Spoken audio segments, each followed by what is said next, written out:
ගෙදර යාළුවේ අද අපි උණු මිරිල්ල හදන්න යන්නේ. සංගාරම් කපල ඉවරයි. ඕගොල්ලන්ට පිට්ටන් කට්ට වෙහසක් කරලා තමයි ගහ කැපුවේ. ගහනම් බිම දැම්මා.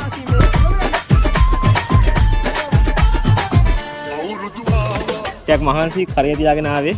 ඉතුරු වැට් ටික මොකද කරන්න කියලා ගෙදරට ගිහින්. අපි ගෙදර ගිහින් ඉතුරු ටික බලමු. One day later. උදේම පටන් ගත්තා ඉතුරු වැට් කරන්න. මේ වැට් කරන්න කීයටක් මිටියක් නියනක් අත්‍යවශ්‍යම නැහැ. හැබැයි හිලක් යුද ගන්න අපේ ඔය ඩ්‍රිල් එක වගේ දෙයක් වෙනවා. නැත්නම් නියනකින් වගේ නැත්නම් බීයකින් වගේ තුනක් කරගන්න. මම මේ කපන්නේ ගැට 7ක් විතර තියලා මේ විදිහට කපා ගන්නවා. ඊට පස්සේ තියෙන්නේ අපිට මේකේ හිලක් විද ගන්න ඕනේ. හිල විද ගන්න අනිවාර්යයෙන්ම ගැට 3ක් විතර යනවා තමයි හිල විද ගන්න. මොකද ඒ ටික ශක්තිය වැඩි වෙන්න ඕන නිසා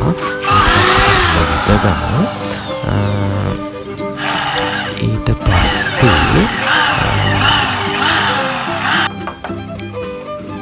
මේ හිල හොඳට විදගෙන නියනයි මිටියයි පාවිච්චි කරනවා අපිට මේ හිල හොඳට ක්ලියර් කරගන්න පුළුවන්.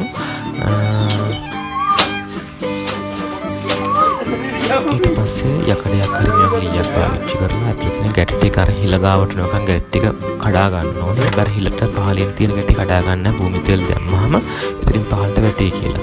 ඊට පස්සේ ඔය වගේ ඇන්ගල් එකකින් ගැට ගහගෙන අනිවාර්යෙන් ඔන්නෝයි කම්බි දාලා මේ උණ බටේ වෙලා ගන්න බලන්න ඕනේ. මොකද පැලනොත් භූමි තෙල් රත් වෙච්ච භූමි තෙල් ඇඟට විසික් වෙන නිසා.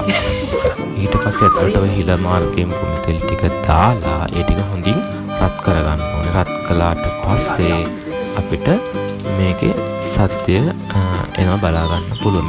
මේ හැම දේවල්ම කරන්න තා පරිස්සමෙන්. මොකද භූමි තෙල් එක අපි රත් වෙච්ච භූමි තෙල් එක ගනුදෙනු කරන්නේ ඇඟට විසික් වුණොත් අනිවාර්යයෙන්ම ඇඟ පිච්චෙන්න පුළුවන්. ඔන්න වගේ අවසාන දුම් යනවා රත් වුණාම භූමි තෙල් ගොල්ලසේ සද්ද වෙනවා. මේ භූමි තෙල් අපේ අවුල ඉන්දරත් එක පන්නවා.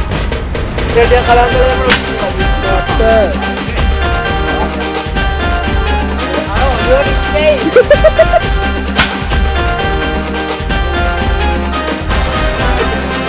යක්කු ගේ ගලවලා කියලා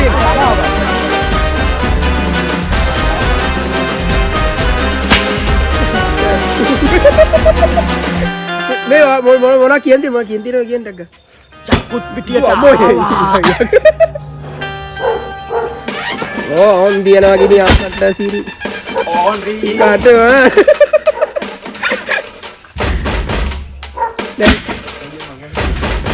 Kujan dah. Kau ya? Kita supply teh ni. Ya teh ni. යක්කුත් පිටිය ආ. ada langgaran. මොකද ගහ මුල පාට ගහට වැඳලා තමයි කපන්නේ. කපන්න ඕනේ නැත්නම් ගහට මෙහෙම මුලින්ම මේ අනික් ගස් වල තියෙන අයින් කරනවා නේද? ඒක ගහට මෙහෙම වඳින්න ඕනේ එකයි. හත් පාරක් වඳින්න ඕනේ. එතකොට තමයි සද්දේ වැඩිම. 3යි හරිද? 7යි. පස්සේ මේ දෙපැත්ත ඉන්නවන් දෙක තමයි උණ දෙක දේවතාවය. 6යි. හරිද? පස්සේ 7 මේකට වැන්දට පස්සේ දැන් මේක කපන්න පුළුවන් ඉන්නේ.